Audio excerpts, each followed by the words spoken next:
All right, we are back here on the podcast talking some baseball here. The New York teams are not in the playoffs, but still a lot to cover here with a great friend of the podcast. Baseball contributor for SNY, Anthony McCarron is here. Anthony, how are you? Good. How you doing, Mike? Doing pretty good. We much better if we were talking about New York playoff baseball, but anytime chance to talk baseball is fun. Yeah, I mean, what a disappointment this season was, right? I mean, we should be in the throes of like wondering if we were going to get a Subway Series for real this year, and it obviously did not work out that way, and it's a bummer. I mean, playoff baseball is great anyway, but it sure would have had a little extra flavor if both New York teams had been there. Yeah, that's for sure here. Let's touch on the two locals where it gets the whole playoff picture a bit here. So obviously I want to start with the Mets because you were at the David Stearns press conference on Monday. What were your big takeaways from what he had to say and what they Mets sort of like were implying there? Well, I think that it's a real opportunity here for the Mets to sort of get some front office stability that they haven't really had in a while. They've had a lot of changeover there in recent years. And I think that this guy could be here for the long haul, and that would be probably be a good thing for the Mets. One of the big takeaways from that press conference I got is that he and Steve Cohen are very much aligned in the sustainable winning kind of worldview there, which is great. And they're going to concentrate on the farm system, and they're going to build up the team. And I think that that's what David Stearns has done in the past. He obviously in Milwaukee was working with a very different budget than he's going to have with the Mets and Steve Cohen as the owner. So that gives him a certain expertise in finding some gems. And now we'll see if he's good at spending big money too, because as we all know, it's great to look at the free agent roster every winter and say, ooh, I'll take him, and him. And they all don't work out most of the time. In fact, some of them can be disastrous. So we'll see how smart David Stearns is in that regard. But look, if you're a Met fan, I think that there's some optimism off of that press conference, optimism off of him being now in charge of the baseball operations. Well, I mean, Steve Cohen is in charge of the baseball operations. He owns the team and he has the final say. But with the guy bringing the recommendations to him now, proven track record, I loved his, and this is playing to the crowd, but I loved the stuff about him growing up as a Met fan, sneaking into Shea when he was a 13-year-old or whatever it was, finding a sympathetic usher who would let him in and, growing up, loving the Mets. It's funny, a scout sent me a photo of him. He started his pro career as an intern with the Brooklyn Cyclones, and a scout sent me a photo of him helping the grounds crew put the tarp on at the Cyclones Park. He's like, look at the new, baseball ops guy at the Mets when he started his career, which is great. I mean, he knows and loves the organization from the ground up. So if you're enthusiastic about Steve Cohen being a Met fan and owning a team, I think you should be enthusiastic about Stearns being a Met fan growing up and being a big part of them going forward. Yeah, that's for sure here. I think another thing that was interesting about what he was talking about is specifically they were asking about spending money. And I think he said in terms of Steve Cohen's like, we have the ability to shop in the luxury aisle all the time, which is great. We don't have to, but like we can be selective about what we're going for here. It's just sort of reminding you of sort of the flaws the Dodgers take in free agency, where like they don't go top of the market all the time. If they see a guy they want, they're not afraid to drop the hammer down there with their money. Right, and if you have built a farm system that is churning out talent on the regular, then you have that luxury.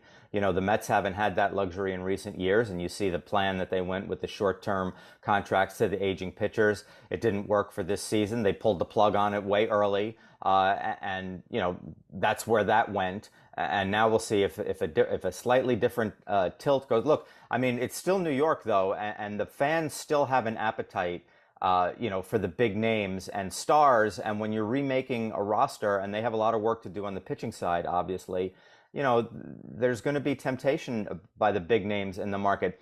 I did a segment on SNY a while back, who are some free agent potential targets for the Mets? And this is right in the thing coming after the Scherzer comments about how they said the Mets had told him it wasn't about 24, it was about 25 instead. And so, I wasn't thinking Blake Snell. I wasn't thinking Aaron Nola, those kind of guys at the top of the list. I offered some, sort of lower budget options who they might look to, kind of be smart on and catch a rising wave with. And like people were like going nuts on Twitter at me. How could they're not going to sign those guys? What about this guy and this guy and this guy? Where's Blake Snell on that list? And I'm like, well, I mean, I'm just doing what they said. Like, you can't buy. It's great to think about Steve Cohen having all this money, but you can't buy every player on the market. Yeah, not realistic. Right, exactly. And does that work? I mean, I don't know. I mean, the Braves haven't done that. They seem to be working pretty well. Yeah. Let's go to the Buck Showalter thing for a second. 'Cause obviously, Stearns basically chooses to let him go and says, "I want my own guy," which I think is totally fair on principle here. So, any thoughts on how the Mets handle this and like where they might go for replacing? Because I know your colleague Andy Martino at SNY has said Mr. Widenet seems to be the leader in the clubhouse. Yeah, that feels right to me as well in terms of going forward. And really, I mean, that's what David Stearns should do at this point. Is see who's out there, see who's available, see who's attractive, and go from there. It's interesting because Buck was obviously an experienced manager, a great manager with a great pedigree, and has had a tremendous career in the game, leading teams.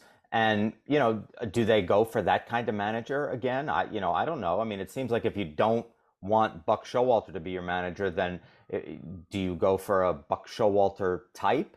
Um, and get one of the experienced guys who's out there. I don't know. The game has changed a little bit, or we've seen some sort of roller coaster like uh, managerial philosophies. From the smart young guy, who maybe has no experience doing it, to the sort of salty old dog, the Bruce Bochy, Dusty Baker type, who have a lot of experience and wisdom, and or Buck with the way the Mets went. Teams seem to go back and forth between that. Now, will the Mets now choose some sort of smarty who's young and unproven? If Stearns likes it that way, maybe. Or is Craig Counsell out there as a possibility? I know he's still in the playoffs. With the Brewers, and we'll see what happens with that. But they certainly do seem to have they've had a relationship. They had success in Milwaukee, and there sure seems to be a lot of outside public opinion, like, oh yeah, Craig Counsell. So we'll see. It's going to look. Manager searches are always interesting because you get to read about and think about and talk to different people about the way they would handle the club and and the franchise they're going forward. The Mets. I mean, it's got to be a jewel of an opportunity if you're a manager. So it's great, fascinating stuff. Yeah, for sure. Here, and obviously, like their offseason is very interesting here because at the deadline, he had the whole Scherzer report, and then we had this little confusing thing from Billy Epler and Steve Cohen, like, we'll be formidable, like we're not punting 2024. And then David Stearns came out in the press conference and said, we plan to be a playoff contender next year. Like, so that you'll hear the definitive direction where they're going here. So how aggressive the Mets act here? I mean, like, could you see them being the high offer on Shohei Ohtani or like pursuing a Juan Soto trade if it becomes available? Yes, I do think that. Look, I think that they reacted what you just outlined there. I think they definitely told Scherzer that because there's no reason why he would make that up. And he's an older pitcher. Why should he hang around for a rebuild? He's absolutely within his right to do what he did, and it was the right thing for him to do. I think the Mets reacted to that because all their fans were like, "Huh? We thought this was a new age. We're not going to be, going all in on 24." So they sort of like wanted to be very clear, like, "Well, we will be good. We'll sign people. Don't worry about it." And so I think they're half saying all the right things, but I don't think that they can go into next year thinking that, yeah, we'll just hit a pause here and kind of make inroads with some of our young players and then splurge in 2025. I think they need to get more players in here. The rotation needs a lot of help. There's some opportunity there to add to it. And Ohtani is a player who is obviously a unicorn and would be something that would make us have a seismic hit on baseball in terms of sizzle factor, all that sort of stuff. To say nothing of his incredible talent. Obviously, he wouldn't pitch the first year if he were in New York, but because of the injury. But he would in subsequent years. I think he's still going to get a mammoth contract. And I think that any team who is looking to be in the playoffs next year should be looking very hard at signing him because he is a special player and would really, I mean, talk about an it factor in New York. He would bring it. Now, look, does he want to come east? Every single thing you have ever heard about him is the answer to that is no. Some guys have come from Japan and they've dreamed about being on the Yankees, for instance. This guy did not have that. I think he has an off-season home in Seattle.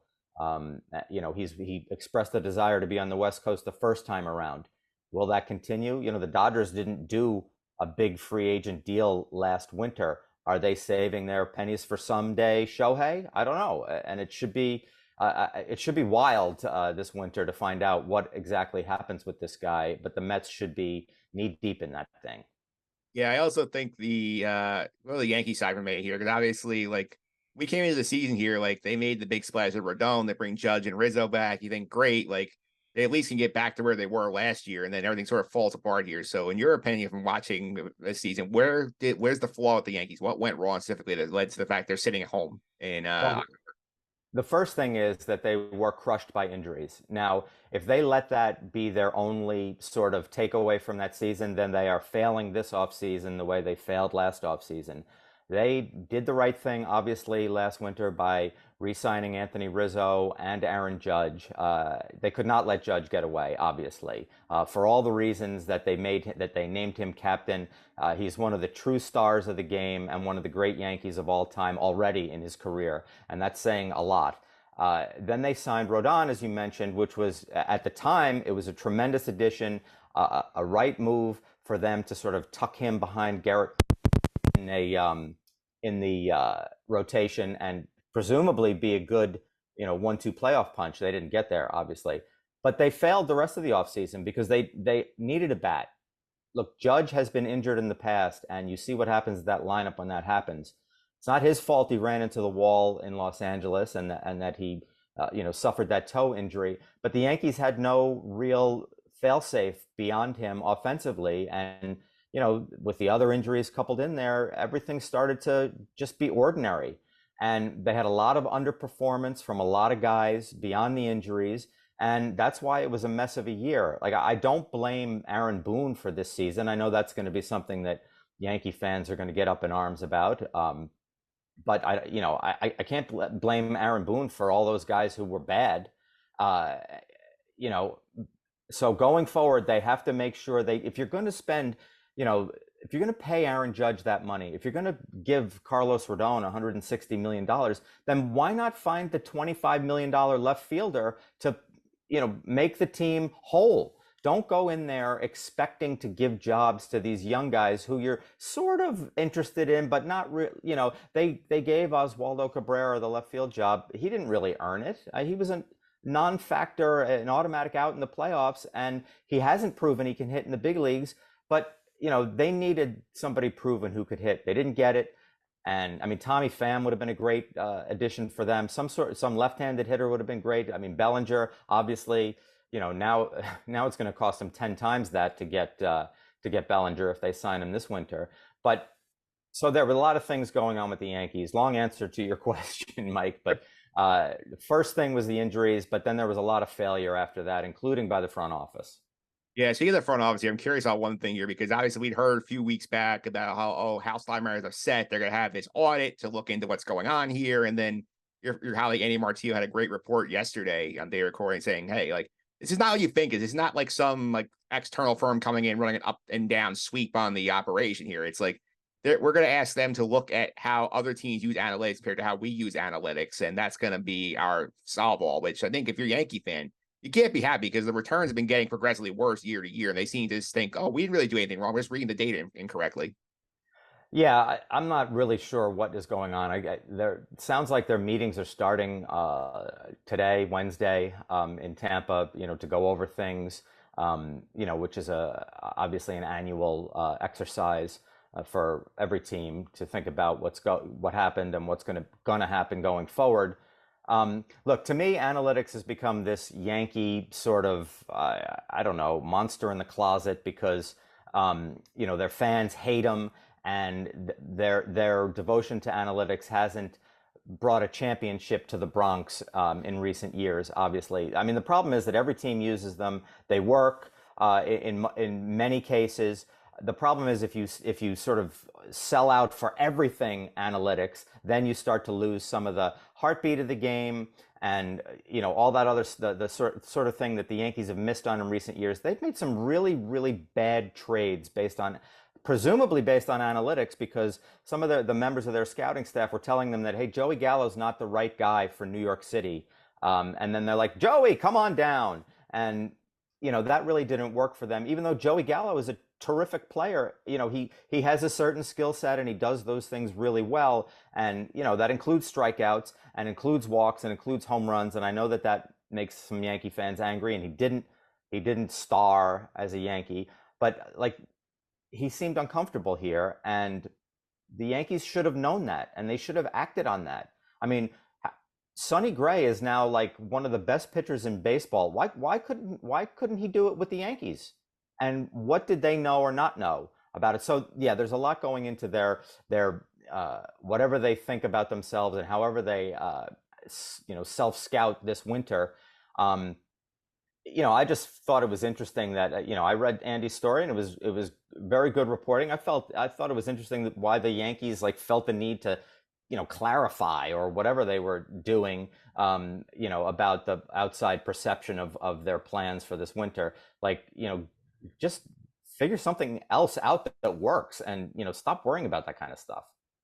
Yeah, I think if I was a Yankee fan, I think that would frustrate me is it feels like that it seems like Hal was saying what the fans wanted to hear, and then they're not going to change much, which to me feels like with the process as sort of going on, like, hey, like, we've been, we have not gotten past the point where we brought Aaron Boone in, which is game 7 of the ALCS. We've gotten progressively worse. Teams getting older, less athletic here. To me, it feels like, oh, like they don't think they did anything wrong. They think they're victims of injury luck, that they're not using their analytics properly. That to me frustrates me as a Yankee fan. Yeah, and look, Aaron Judge spoke volumes at the end of the season when he talked to reporters, and was discussing some of the things that he loves the numbers that they get, but he wants to make sure that they're presented to the players in the correct way and in a useful way. And that's been one of the things about the explosion of analytics in baseball, because it's great to have the guys in the front office working on that stuff and figuring out these things about players and reasons to acquire player because he does this really well, and we can work on that because we know how to make that better. That's all the wonderful use of analytics.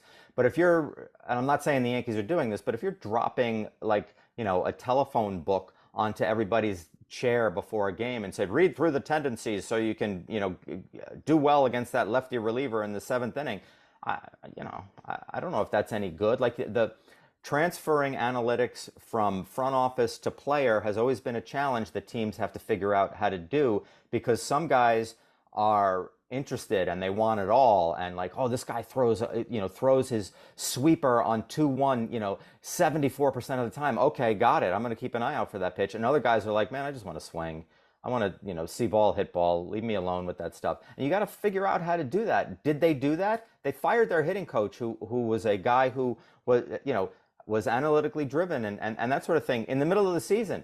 So they've got some work to do there, and I'm fascinated to see what they do. I do think that they have room to get better with some of the pieces on the roster. I think Anthony Volpe, he showed a lot of really positive things this year. I think he's going to be a star player. They've got some other guys who could be good. We'll see if they can help them develop to be good and be contributors. And we'll also see what they do on the free agent market, which should be fascinating as well. That's my next question, actually, about what they're going to do in the offseason here, because obviously they have a lot of needs potentially. Left field still a problem here. Third base, you could question. Pitching issues, catching, center field while Dominguez is out. Like, they have a lot of things they could look at here. And like, I know a lot of Yankees are screaming Yamamoto from Japan would be a great fit here, but like the thing that worries me if I'm a Yankee fan also is that like Hal Steinbrenner is not like his father in terms of he treats us more like a business, and like, right, we only have so much money to go around that to be holding the stakeholders. They spent big last offseason on Judge and Rodon, and like, I don't know if they're going to go near the top of the market again. I can see them looking like lower tiers, but like, I think if you're a Yankee fan hoping for Yamamoto or like even the dream of Timer, I don't know if you're getting it, because I don't know if he's going to give out another $150 million+ contract. They got 4 on their books already. Right. Right. How much, I love this new phrase. I don't know who, I can't give proper credit to it because I don't know who originated it, but aircraft carriers, right? That's what they've got. They've got four aircraft carriers on their payroll already with those monster deals. Can they do another one? The thing that's attractive about Yamamoto, though, is that he's 25 or will be 25 next year or just turned 25. Anyway, he's young and he's a free agent, and that doesn't usually happen in baseball. And if he's as good as he has been in Japan, he is, nearly unique, and every team should, every sort of self-respecting, spending team needs to be in on this guy. And I would be stunned if the Yankees were not a part of the conversation big time, just because of this isn't like signing the 31-year-old pitcher who is coming off the three best years of his career and is now looking to get paid off of those years. You're paying this guy for his late 20s when presumably he will blossom into his prime and be as good or better than he has been already, which has been pretty darn good. So they got to be in on him, I think. But you're right. I mean, the money is a factor. And look, with the Judge contract, it's worth noting that the Yankees feel like they spent on Aaron Judge. Yankee fans know that the Yankees re-signed Aaron Judge, but when you spend $360 million on your own player, you sort of just get back, in a fan's eyes, you just get back to level. You're back even. You got your guy back, but it's not like they count that as they want more. Add. And you're not adding Aaron Judge, you're retaining him, and there's a perception difference, even though the check is still as big as it is. So I see what you're saying about Hal, and he has acted that way similarly. But this year was so bad, results wise. I wonder if he's going to loosen the purse strings a little bit here and maybe let the front office make a splash. They need a legit hitter to help Judge out in the lineup. They can't just assume that some of their aging and unathletic guys are going to be healthy all year, and they also can't assume that Jason Dominguez comes back and hits at the pace of a home run every 2 games, which he did for his brief stint in the majors before his injury was announced. If you have to read the answer for the Yankees, if you want to make a splash, I think it has to be Bellinger. Like, he fits exactly what they need. It's like a lefty hitter, can play the outfield, play first base. You need here. I mean, like, if you're going to spend money, I think it's got to be on that guy. Yeah, and it's a nice left-handed bat too, because they need that. Somewhere along the lines, the Yankees got away from the idea that lefty pitchers, lefty starters, and lefty sluggers are a key ingredient in winning games at Yankee Stadium. You play 81 of them a year there. It figures you would want to design your team with a little bit of a nod toward the ballpark, and they kind of haven't done that. And I get it. Look, I get it. There's all kinds of data that shows the ball flies here, and righties can thrive too, and all that sort of thing. But to me, like, getting more of that diversity, which is one of the reasons why Anthony Rizzo was such a key get for them when they got him, was the left-handed power, and Bellinger's got that. It is going to be a much pricier deal after his rebound season here with the Cubs. So we'll see what it comes down to. But you're right. Like what you were saying before, like, if you think the Yankee offseason is going to be Bellinger, Yamamoto, and 2 other monster guys, like, I can't see that happening. And they might get one monster guy. I think that might be like that, and like a bunch of like smaller guys that fill out needs. Right, and that can be your winning formula too. And if you get some leap forward by a Peraza, you get Anthony Volpe getting better and contributing more. Who knows what they can do. I wonder what Austin Wells is going to be like as a catcher. I have a feeling he's going to be given a huge opportunity next year. Jose Trevino will be back, and he's a defensive whiz. So, there's some interesting things happening in Yankee land, but they need to do some work too. So let's go to the playoffs real quick here. So on the AL side here, obviously you got your brackets up here. You got Baltimore is going to get that Tampa Texas winner, which now Texas up 1-0 as you record. The other side here is the Astros going to get the Blue Jay Twin winner here. What do you think about the AL bracket? Well, before the season, I predicted that the Blue Jays would win the World Series. Do I feel great about that prediction right this second? No, but at least they're in the tournament. Yeah. I also predicted Alek Manoah would win the AL Cy Young Award. He will not get votes. Um, but yeah, look, I think that it was interesting to see the Twins break that long playoff losing streak. I actually covered the last playoff game that they won when Johan Santana threw 7 shutout innings against the Yankees in game one, I think it was in '04, and they've just been getting bludgeoned in the playoffs ever since. I mean, you could feel the sort of exhale all the way, in New York for all the way from Minneapolis, about, finally. And so that's fun. That's a kind of a cool narrative. I'm okay with that. I'm into that. I think the Orioles are the best team, and it's amazing what they've done.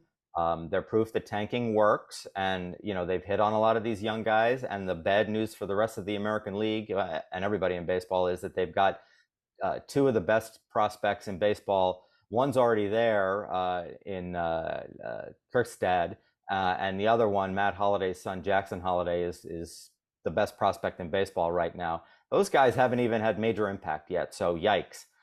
So yeah, I think the Orioles are the class of the league. The Astros, they've got the experience, they've got the annoyance factor because like I'm tired of them, So I wish that the Rangers had closed out the West and they couldn't do it, and so the Astros get the bye, and so they're tough too. So they're always a factor. You can never count them out. If you go to the NL side of the bracket here, obviously you got the NL East Invitational once again, Marlins and Phillies in the one series. Phillies up 1-0. Winner goes to the Braves. Diamondbacks up 1-0 on the Brewers here, who got beat, but Corbin Burns don't have Woodruff anymore in the series. They would go to the Dodgers. You think about the NL bracket? Well, the two best teams in baseball to me are the ones who are waiting to find out their opponents on the NL side, in the Braves and the Dodgers. And I mean, I really want them to play in the NLCS so we see what would happen over the course of a 7-game season. The Braves' historic offense is amazing, and they've done an incredible job of team building. Ronald Acuna is amazing. Matt Olson, tremendous. I just can't wait to see them against the Dodgers and Mookie Betts and Freddie Freeman and all that stuff. I hope that happens. With the other teams, impressive comeback by Arizona in game one with the home runs against the Brewers, who sort of strangle you with their pitching and then get that bullpen in there and fire away. So that was a big win, for them. And look, the Phillies.